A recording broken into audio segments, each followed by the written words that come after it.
तुम तो बहुत एक्सपीरियंस लग रहे हो, मजा आएगा तुम्हारे साथ।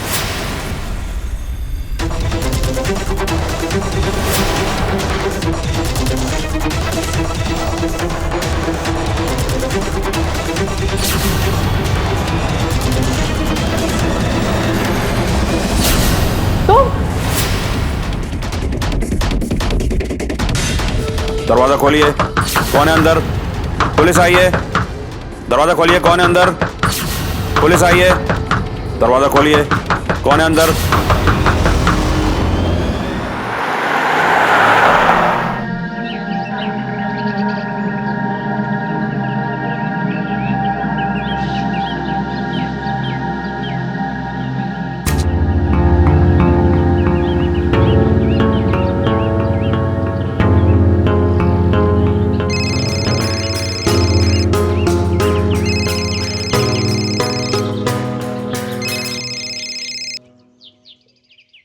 हाँ मम्मी। अच्छा सुन बेटा, जो कॉर्नर पे टेलर की दुकान है ना, वहाँ मैंने काव्या के लिए ड्रेस सिलवाने को दे रखी है। शाम में लौटते वक्त उसे ले आना, ठीक है? हाँ ठीक है माँ, मैं लेता आऊँगा। माँ अभी बाद में बात करता हूँ। सुन सुन, तुझे तो हर वक्त फोन रखने की जल्दी पड़ी रहती है, हर समय काम काम काम। देख बेटा, आज लंच टाइम पर खा लेना, मैंने तेरी मनपसंद भिंडी की सब्जी बनाई है। हाँ माँ, खा लूँगा। अच्छा बेटा, रखती हूँ।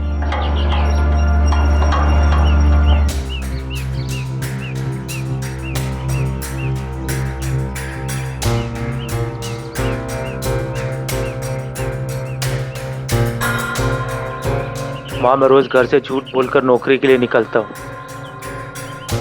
सच तो यह है कि मेरे पास नौकरी नहीं है। अरे विद्या। जी बाबूजी। ये काव्या और रात दोनों अभी तक घर नहीं आए। लीजिए, आ गया। बड़ी लंबी उम्र है तेरी। अभी तेरे दादाजी पूछ रहे थे कि दोनों बच्चे कहाँ रह गए। काव्या नहीं आई अभी तक?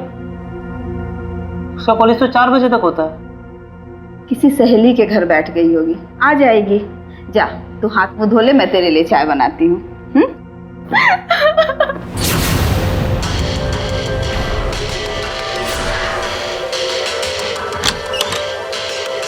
काव्या, काव्या बेटा,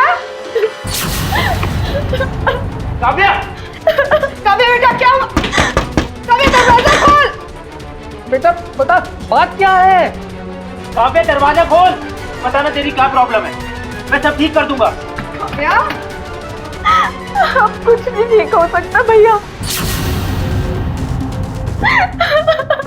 काव्या, काव्या दरवाजा खोल। किसी को मुंह दिखाने लायक नहीं रही भैया, आप लोगों से नजरें मिलाने लायक नहीं रही।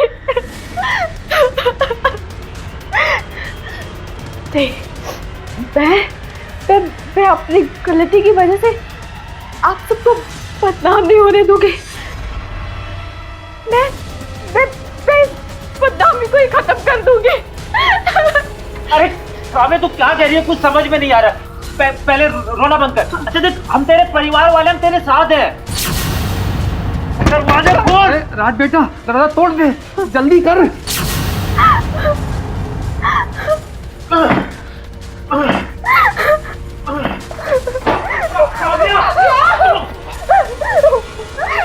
मुझे समझा दीजिए भैया। दिमाग खराब हो गया है क्या तेरा? मरना चाहती है? क्या करूं माँ? मुझे कुछ नहीं समझ में आ रहा। तू बताएगी हुआ क्या है? तेरे पापा के जाने के बाद तुम दोनों बच्चों को ही देखकर जी रही हूँ मैं। और आखिर क्या हो गया है ऐसा? क्यों कर रही हो तू? आज सूरज ने अपनी मम्मी से मेरे बारे में बात की थी। वो शादी के लिए मान गए। बेटा ये तो अच्छी बात है, लेकिन उन्होंने दहेज पे 10 लाख मांगे हैं।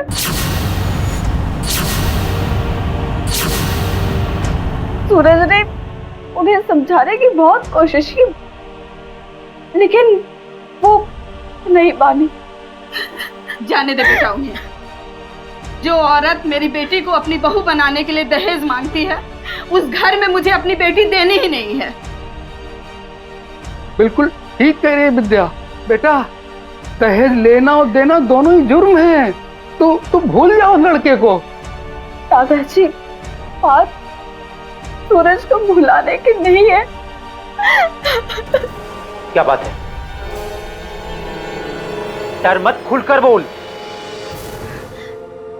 भैया, वो मैं सूरज के बच्चे की मां बनने वाले।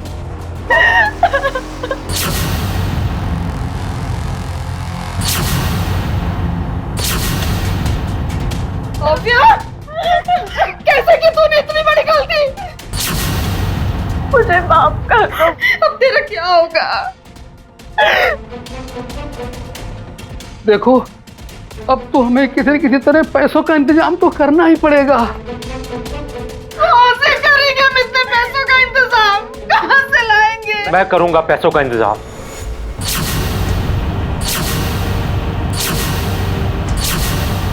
तू टेंशन मत ले। तेरी खुशियों के लिए अगर मुझे कुछ भी करना पड़ा ना, मैं करूंगा। कुछ भी।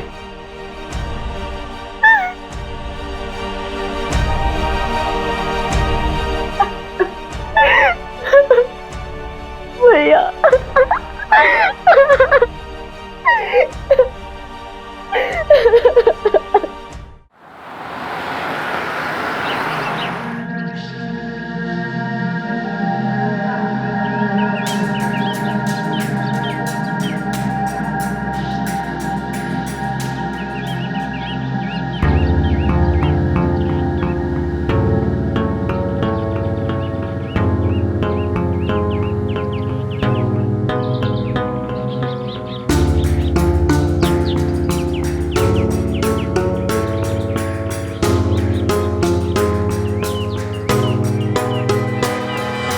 Are you okay?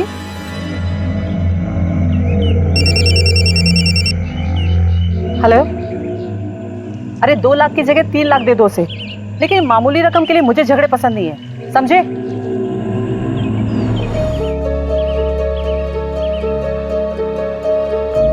नौकरी ढूंढ रहे हो क्या? जी। इफ यू डोंट माइंड, क्या मैं जान सकती हूँ किस तरीके की नौकरी?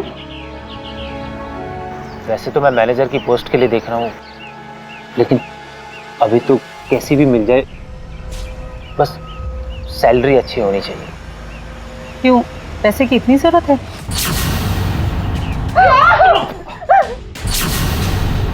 इन्होंने दहेज पे 10 लाख मांगे हैं।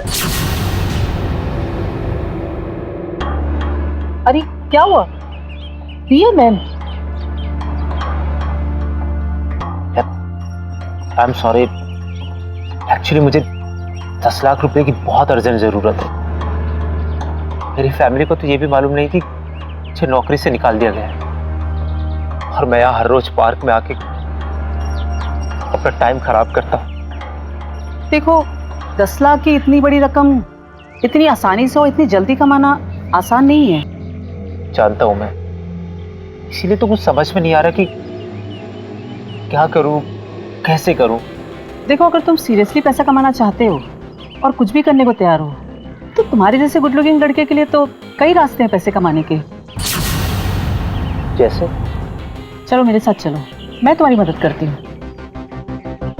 अरे चलो, क्या हुआ?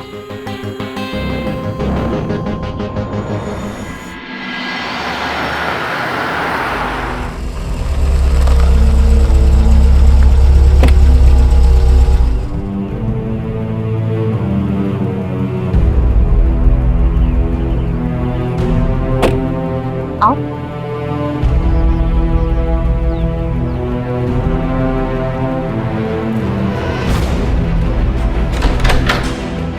Come.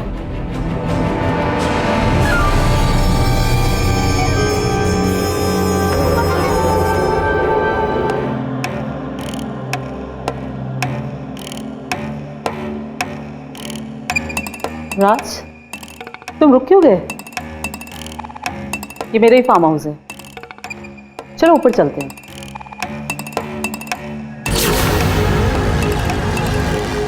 क्या हुआ?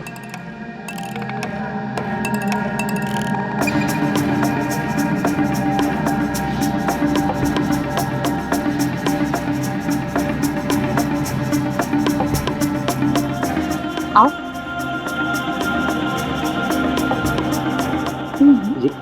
ये क्या कर रही हैं आप? रिलैक्स होकर बैठो ना। एक मिनट रुको, मैं आती हूँ।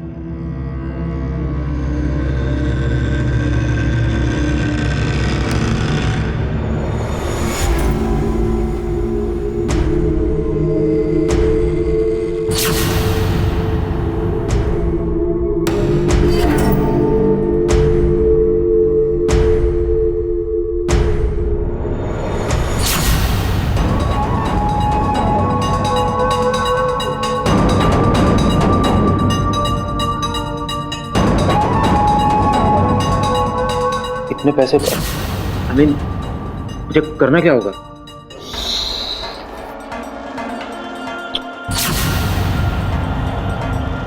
जैसे मर्दों की जरूरतें होती है ना, उसी तरीके से हम औरतों की भी जरूरतें होती है। तुम मेरी जरूरत पूरी करो और मैं तुम्हारी जरूरत। और हाँ, मेरी कुछ फ्रेंड्स भी हैं, वो भी तुम्हें पैसे देंगे।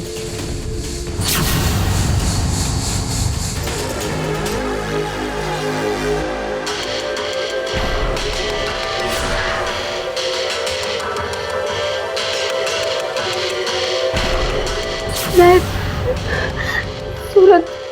सूरज के बच्चे की मां बनने वाली।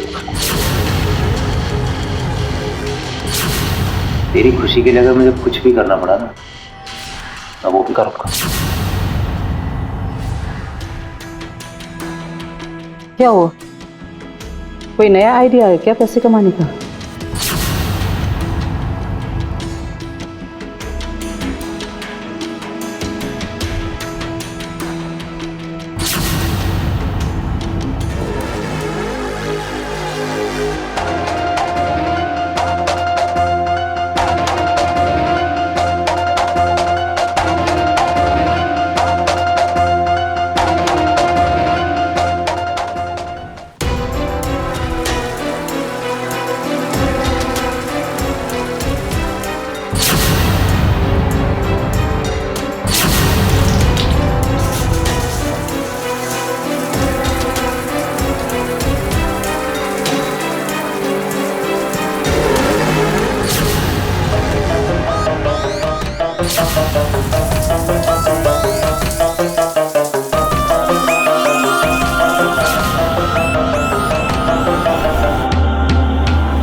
जरूरतें आदमी और औरत दोनों की होती है, लेकिन क्या अपनी हवस को पूरा करने के लिए एक मजबूर इंसान का फायदा उठाना सही है? लेकिन अफसोस कि ऐसे लोग हमारे आसपास ही छिपे होते हैं, जो मौका मिलने पर किसी की भी मजबूरी का फायदा उठाने से नहीं हिचकिचाते, और पैसों से कमजोर आदमी इनका सबसे आसान शिकार होता है। हमारे समाज में आर्थिक जिम्मेदारी घर के बड़ों पर होती है, और छोटी उम्र में ही पिता के गुजर जाने के बाद घर की सारी जिम्मेदारी राज के सर आ गई। और आज अपनी छोटी बहन काव्या से इतना प्यार करता था कि उसकी खुशी के लिए उसने अपनी इज्जत और अपना स्वाभिमान भी बेच दिया। लेकिन राज की ये सोच कि कैसे भी करके बहन की शादी के लिए दहेज के पैसों का इंतजाम हो जाए, गलत थी। पैसे जमा करने के इस तरीके को हमारा समाज मान्यता नहीं देता, और कानून की नजरों में भी एक अपराध है। और अपराध का ये एक ऐसा रास्ता है जिस पर यदि एक कदम भी पड़ जाए तो पीछे लौटना बहुत मुश्किल है। और आज को इस बात का अंदाजा नहीं था कि जिस राह पर वो चल चुका था उसकी मंजिल कितनी भयानक हो सकती है।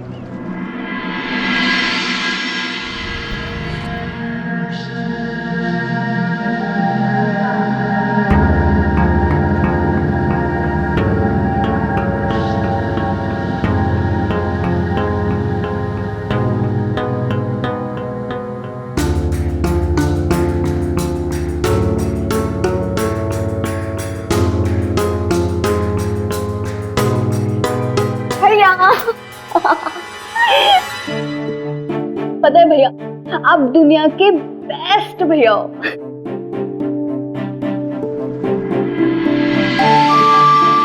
भैया पता है, कल सूरज अपनी मम्मी को लेकर हमारे घर शादी की बात करने आ रहा है। अब तो खुश है ना तू? हाँ भैया, मैं बहुत खुश हूँ। लेकिन भैया एक बात पूछूं, आपने इतनी जल्दी इतनी बड़ी रकम का इंतजाम कैसे कर लिया?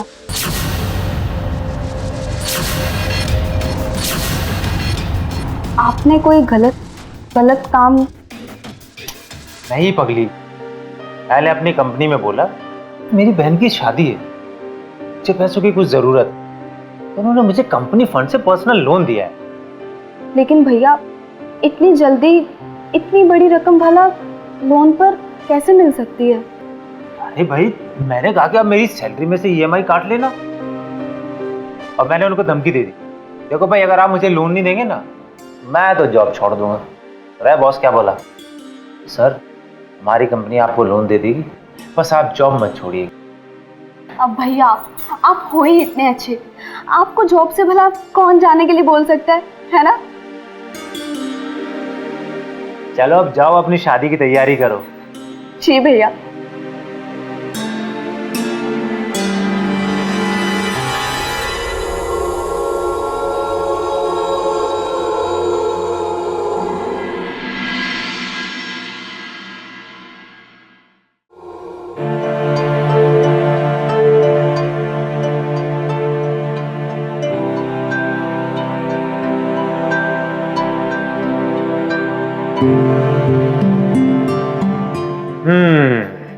क्या बात?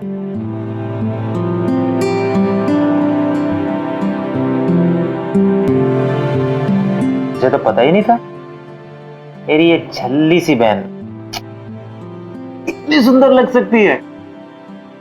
आज तो दूल्हे राजा का फिर से प्यार हो जाएगा। क्या भैया, आप भी?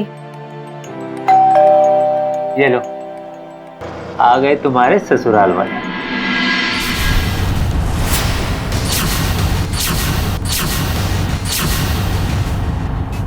नमस्ते, आइए। आइए, चल आ बेटा। आओ बेटा, बैठिए। बैठो नाइस बेटा। हाउस, थैंक यू, बैठो। अब लड़का लड़की ने तो एक दूसरे को पसंद कर ही लिया है और पैसे की बात डन हो गई है, तो ये सब तो जैसे एक फॉर्मेलिटी है।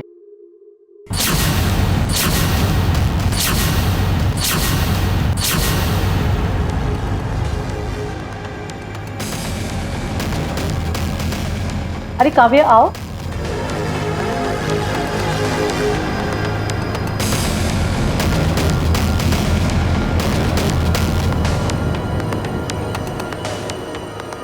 संजना जी, हम तो लड़की वाले आपसे बस एक ही उम्मीद रखते हैं कि आपके घर में हमारी बच्ची खुश रहे।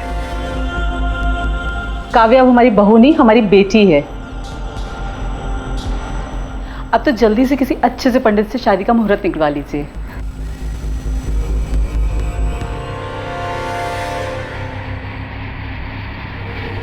अरे मुंह तो मीठा करवाइए। हाँ हाँ, काव्या बेटा मिठाई लेकर आ। ये काव्या के भाई है? हाँ, राज नाम है इसका। राज बेटा, इधर आओ ना। आ जाओ बेटा।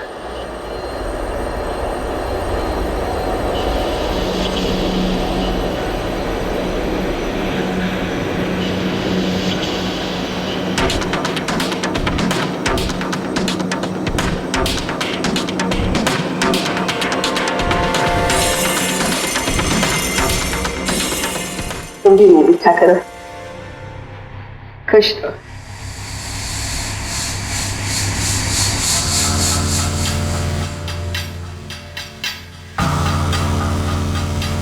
अरे राज, आप भी तो मुंह मीठा कीजिए। आ जाओ बेटा, आ जाओ।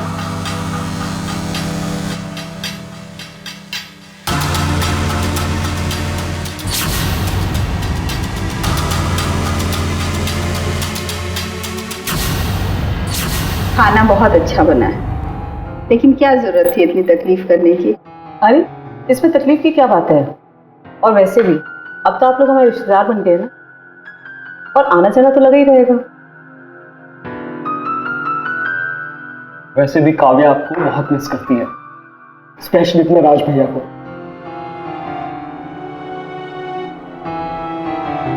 इन दोनों का तो बचपन से ही बहुत प्यार है। जब भी मैं काव्या को किसी भी बात के लिए डांटती तो राज मुझसे नाराज हो जाता। और सच कहूं, इसके पापा के जाने के बाद राज ने ही काव्या को पाला है।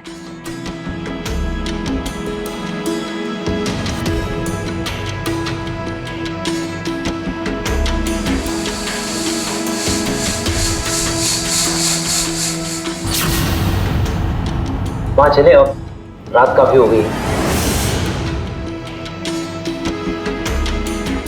अरे इतनी रात में आप लोग जाके क्या करेंगे? आप लोग यहीं क्यों नहीं रुक जाते हैं? वैसे भी इतनी रात हो गई है। अरे नहीं, यूं बेटी के घर रात में रुकना शोभा नहीं देता। छोड़िए ना पुराने जमाने की बातें। और इतनी रात में आप लोग ट्रैवल करेंगे कैसे? काव्या बेटा, बोलो ना अपनी माँ और भाई को कि यहाँ रुक जाएं। हाँ भैया, अब मम्मी जी इतना कह रही हैं तो प्लीज रुक जाइए मेरे लिए। महाराज प्लीज रुक जाइए ना।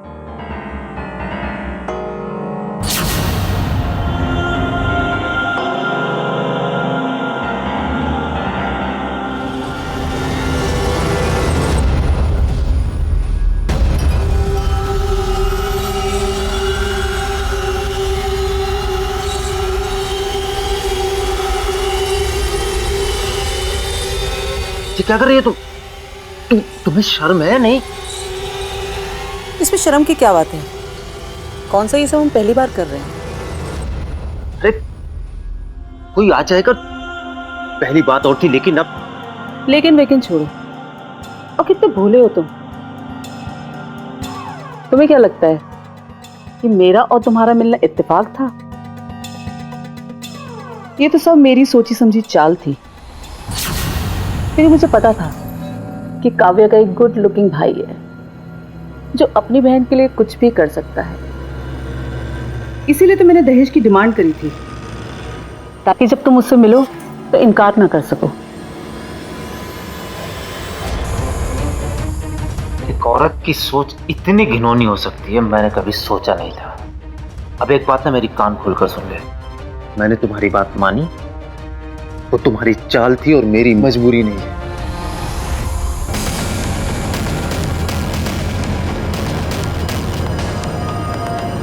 लेकिन आज मेरी कोई मजबूरी नहीं है। क्यों? अब तुम्हारे और तुम्हारे परिवार को कोई पैसे देने वाला मिल गया, या पार्क में बैठने के पैसे मिलने लगे हैं? काम करने लगा हूं मैं, नौकरी मिल गई है मुझे। मुझे अब तुम्हारे और तुम्हारे पैसों की कोई जरूरत नहीं है। दूर रहो मुझसे। भैया,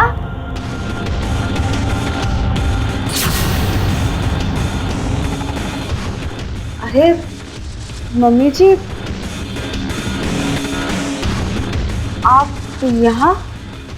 अरे वो बस ये पूछना थी, कुछ पानी या कुछ चाहिए तो नहीं? वो बस जा रही है। Okay, good night. Good night. Good night. Good night.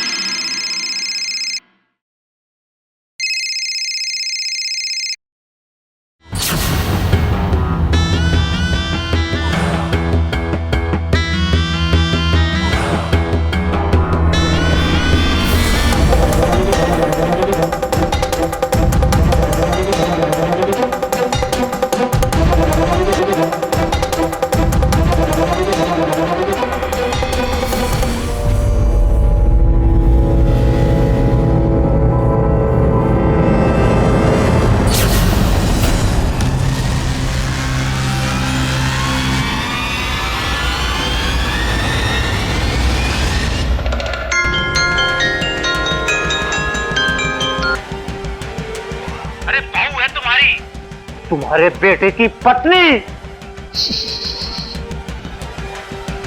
जो बात करनी है धीरे से बात करो, वरना अगर किसी ने सुन लिया तो क्या सोचेगा तुम्हारी बहन के बारे में। इसलिए जो बात करनी है रात में मेरे फार्म हाउस आके बात कर लेना। Okay darling, bye.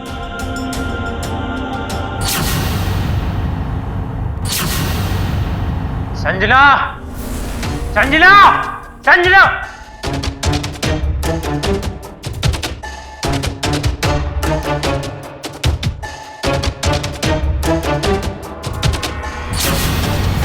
तो मुझे पता ही है कि तू घटिया औरत है, लेकिन तू इतना गिरा हुआ काम करेगी ये मैंने कभी नहीं सोचा था। लीक का मेरी बहन की वीडियो, तू जानती है ना मैं अपनी बहन के लिए किस हद तक जा सकता हूं, और मुझे किसी का खून भी करना पड़ा ना तो वो भी कर दूंगा। प्लीज कर मेरी बहन की वीडियो। कौन थोड़ी ना करने को कह रही हूं, मैं तो सिर्फ तुमसे प्यार करने को कह रही हूं। काव्य अच्छी लड़की है और मैं उसका एमएमएस नहीं बनाना चाहती थी, लेकिन एक अकेली औरत अपनी जरूरतें पूरी करने के लिए कुछ तो करेगी ना। क्यों कर रही है तुम मेरे साथ ऐसा? शहर में और भी तो जरूरतमंद लड़के हैं, मेरा पीछा क्यों नहीं छोड़ रही? दिल आ गया तुम पे। लड़के तो मुझे बहुत मिले, लेकिन जो बात तुम में है वो किसी और में नहीं। और तुम ना अपनी ये 2 कौड़ी की नौकरी छोड़ दो और इसी काम को अपना प्रोफेशन क्यों नहीं बना लेते हो?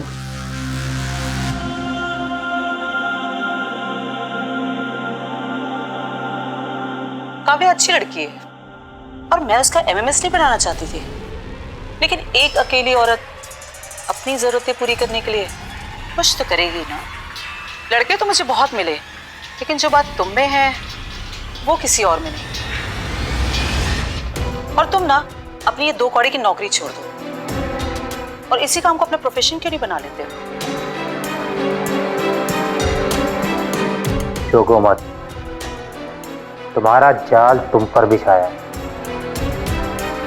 मेरे साथ अगर फिर से तुमने ये बातें की ना, अगर मेरी बहन को कुछ भी किया तुमने, तो ये वीडियो ना सीधा पुलिस स्टेशन जाएगी, समझी?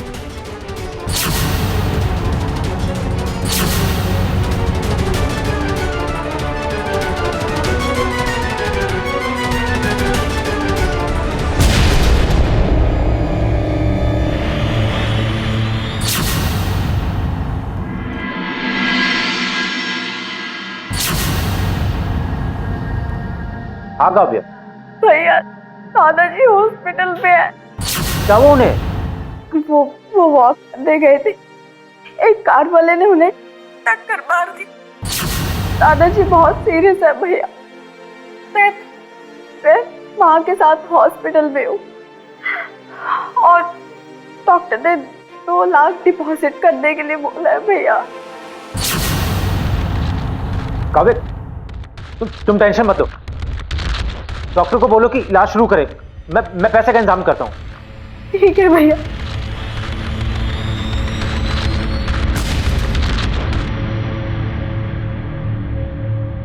Excuse me sir. हाँ राज, बोलो क्या बात है? सर एक हेल्प चाहिए थी। आपने चाहिए क्या? हाँ सर। सर एक्चुअली मेरे दादाजी का एक्सीडेंट हो गया है, वो हॉस्पिटल में है। डॉक्टर ने 2 लाख एडवांस डिपॉजिट के लिए बोला है। अगर आप तो देखो, तुम्हें अभी ज्वाइन किए हुए 2 हफ्ते हुए नहीं है और तुम 2 लाख एडवांस चाहते हो?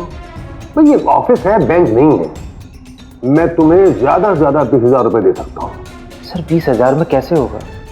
आई एम सॉरी, इससे ज्यादा मैं तुम्हारी कोई मदद नहीं कर सकता।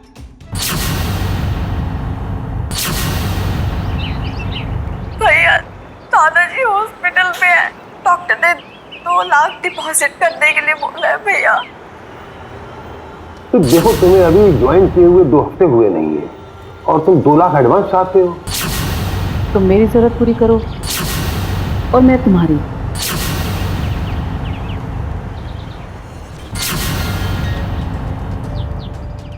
मैं तुम्हारे ही फोन का इंतजार कर रही थी।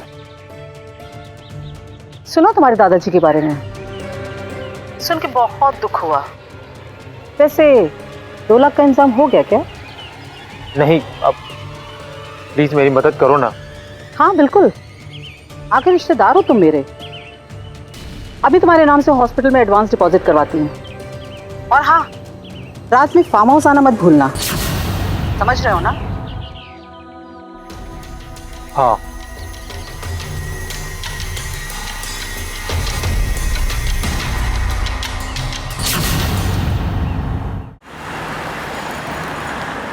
यार संजना, इसके तो मैं 50,000 दूंगी, लेकिन पहले मेरी बात।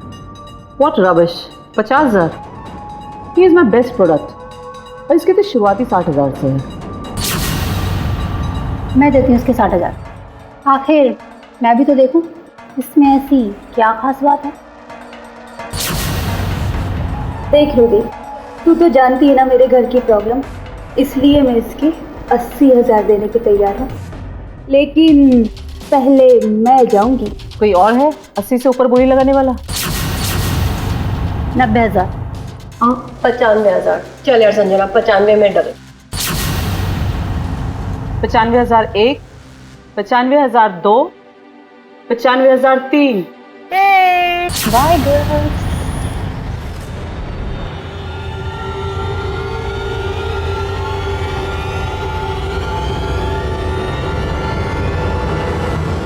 अरे यार, तुम लोग के चेहरे पे इतनी मायूसी क्यों है? तुम लोग की भी टर्न आएगी ना? फर्स्ट इज फर्स्ट ना। यार संजना, मजा आ गया।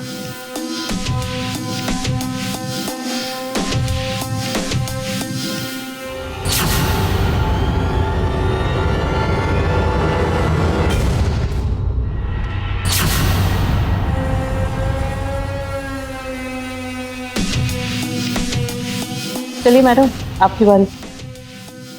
1 मिनट, ये चाहते इसको खिला देना, बेचारा बहुत थक गया ना, थोड़ी एनर्जी आ जाएगी बॉडी में।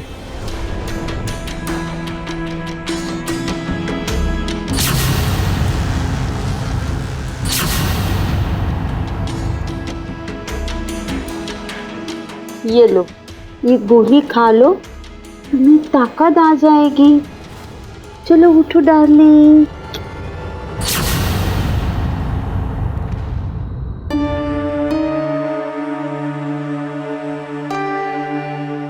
ये क्या भैया, अभी अभी तो दादाजी को हॉस्पिटल से लेकर आए, अब आपके पेट में दर्द। भैया आप डॉक्टर को दिखा दीजिए ना। अरे नहीं, ऐसी कोई बात नहीं है, वो 2-4 दिन बाहर का खाना खाया ना, उसकी वजह से थोड़ा स्टमक अपसेट हो गया। तो टेंशन मत ले, ठीक हो जाएगा।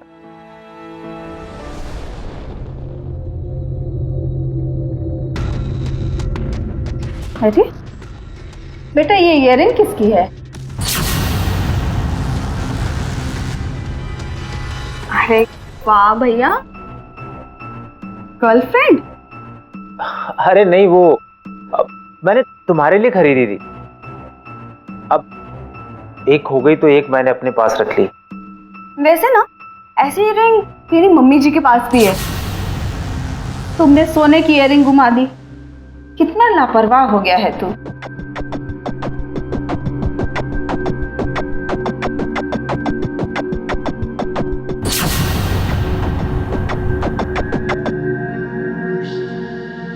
मम्मी, वो ऑफिस से मैसेज है, कुछ काम है, जाना हो।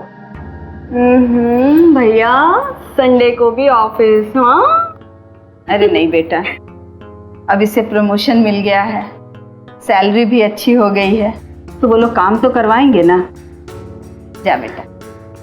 और बेटा सुन, डॉक्टर को जरूर दिखा लेना।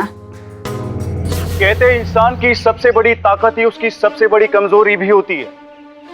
राज अपने परिवार से इतना प्यार करता था कि उनकी जरूरतों को पूरा करने के लिए वो किसी भी हद तक जा सकता था, और संजना इसी बात का फायदा उठाई जा रही थी। ब्लैकमेलिंग और शोषण ऐसे अपराध है जो एक बार शुरू हो जाए तो इनका सिलसिला कभी नहीं थमता, और राज के साथ यही हो रहा था। वो संजना के जुर्म के खिलाफ खड़े होने की बजाय उससे समझौते पे समझौते किए जा रहा था। अब देखना यह है कि क्या इन समझौतों का कोई अंत भी था या नहीं। रुको, अभी मेरा मन नहीं भरा। आपने एक ही बार के पैसे दिए थे। और पैसे दे दूंगी तुम्हें, अब आओ इधर। मैडम, ओ मैडम, तुम मुझे बेवकूफ नहीं बना सकती हो। मुझे 1 लाख रुपए चाहिए, वो भी अभी, वरना तुम्हारी असलियत पुलिस को बता दूंगा। ए, आवाज नीचे। और तुम्हारी मेरी तो 40,000 बात हुई थी। हाँ वही थी, लेकिन उस वक्त मुझे ये पता नहीं था कि तुम इतनी पैसे वाली हो। अगर तुमने मुझे 1 लाख रुपए नहीं दिया तो पुलिस को यह बता दूंगा कि पार्क के बाहर उस बुढ़े को मैंने सिर्फ तुम्हारे कहने पर ठोका था। जब बोला ना, आवाज नीचे करके बात करो। संजना!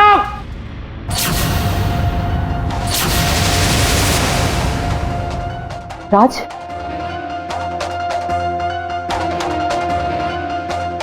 मेरे दादाजी का एक्सीडेंट नहीं था, प्लान था। तुम दोनों की असलियत अब मैं पुलिस को पता कर रहूंगा।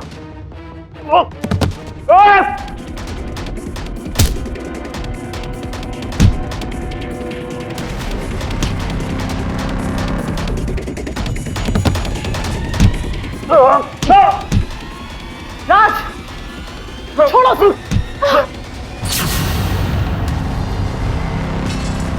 पपन,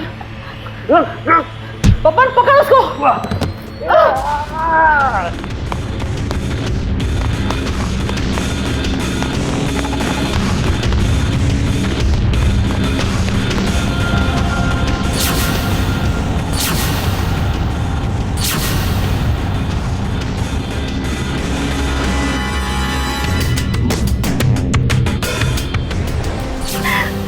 देखिए, राज के सर में गहरी चोट लगी है, वो अभी कोमा में।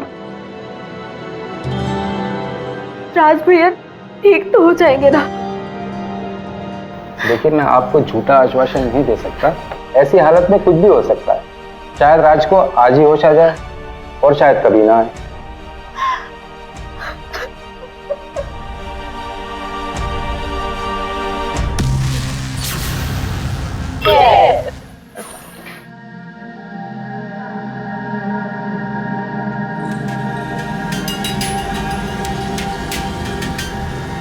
यार मुझे नहीं खेलना ये वेजिटेरियन गेम्स, तुम ही लोग खेलो ये रमी शमी।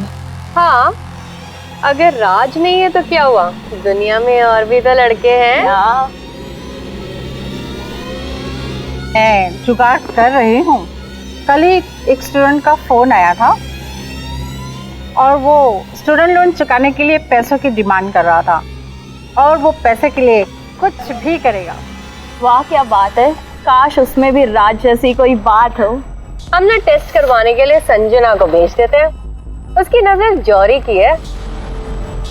सिक्का खोटा है या खरा वो तो देख के बता देती है। Yes guys, cheers on that.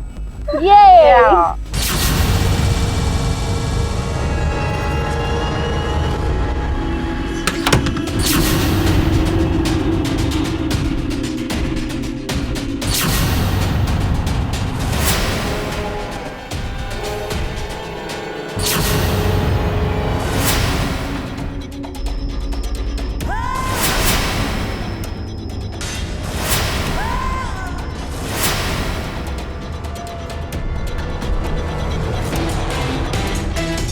क्या बात है, तुम तो बहुत एक्सपीरियंस लग रहे हो। मजा आएगा तुम्हारे साथ।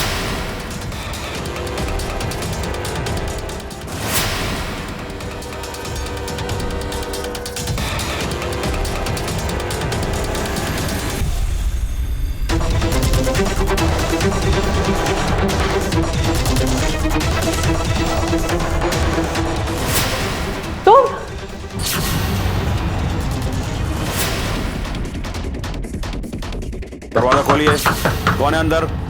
पुलिस आई है। दरवाजा खोलिए, कौन है अंदर? पुलिस आई है। दरवाजा खोलिए, कौन है अंदर?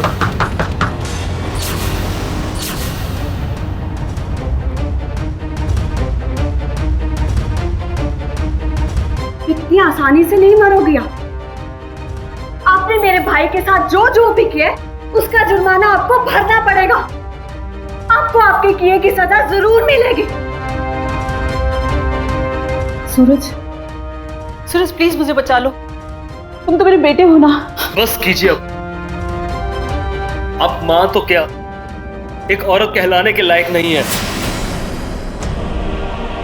इतनी घिनौनी हरकत कर सकती हैं आप, मैंने कभी सोचा भी नहीं था। मेरा भाई मुझे अपनी जान से भी ज्यादा प्यार करता और आपने उसी बात का फायदा उठाकर कमाल का प्लान बनाया। लेकिन आपसे एक भूल होगी।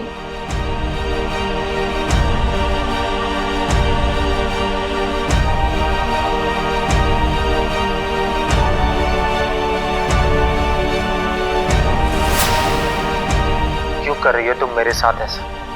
शहर में और भी तो जरूरतमंद लड़के हैं, फिर आप पीछा क्यों नहीं छोड़ रही? दिल आ गया तुम पे। लड़के तो मुझे बहुत मिले, लेकिन जो बात तुम में है वो किसी और में नहीं। और हाँ, तुम अपनी ये 2 कौड़ी की ना नौकरी छोड़ दो।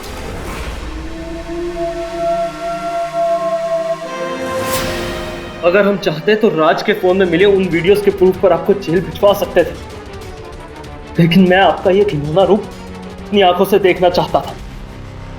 अब दिन भर फार्म हाउस पर पड़ी रहती थी। मुझे तभी समझ जाना चाहिए था कि आप कुछ तो गड़बड़ कर रही है, तो शायद आज कोमा में ना होता। इंस्पेक्टर साहब प्लीज ले जाइए इन्हें, अरेस्ट करो इसे। सूरज प्लीज ले चलो। मुझे छोड़ो। ले जाइए इन्हें इंस्पेक्टर साहब। मैं अपने आप को बदलने की कोशिश करूंगी। सूरज प्लीज छोड़ो मुझे। अब प्लीज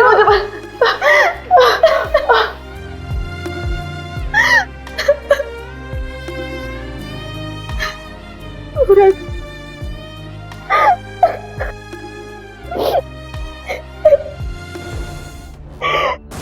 संजना अपने जुनून में ये भूल गई थी कि हर जुर्म का अंत जरूर होता है।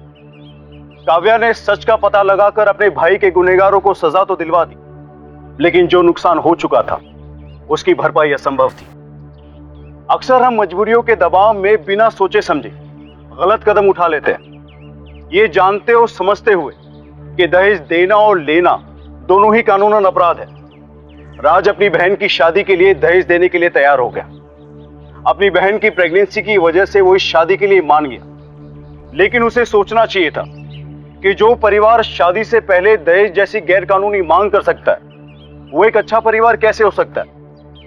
दहेज का इंतजाम करने के चक्कर में वो सही और गलत का फर्क भूल गया और संजना के जाल में फंसता गया, और आज वो अस्पताल में अपनी जिंदगी के लिए संघर्ष कर रहा है। याद रखिए, परिस्थितियां कितनी भी विकट क्यों ना हो, लेकिन कभी भी जल्दबाजी में आकर, भावनाओं में बहकर या हालात से समझौता कर कोई गलत कदम ना उठाए, बल्कि मुसीबतों का सामना सोच समझकर और डटकर करे और हमेशा सही राह पर ही चले। इसी के साथ मैं गिरीश जैन क्राइम अलर्ट के इस एपिसोड में आपसे विदा लेता हूं। फिर मिलूंगा ऐसी एक सच्ची घटना के साथ। तब तक be alert, be safe. Crime alert, जुर्म के खिलाफ आवाज। क्राइम अलर्ट के रोज नए एपिसोड के लिए हमारे चैनल को लाइक, शेयर एंड सब्सक्राइब करें।